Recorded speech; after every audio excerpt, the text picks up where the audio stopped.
ஐச்சிம். கட்டி வந்துச்சா? ஐஸ் கட்டியா? எப்படி?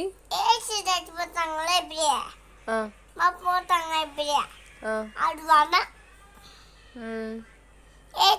மீன்ல இருக்குன்னு அது யாரெல்லாம் பார்த்தீங்க? நானா மின்டாக்காவும்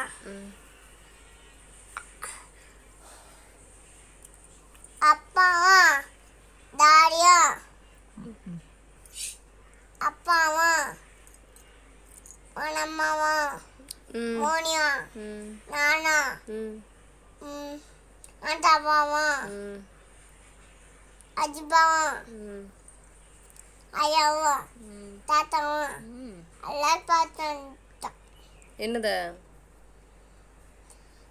மழை மழையா? பார்த்தோம். என்ன மழைமா?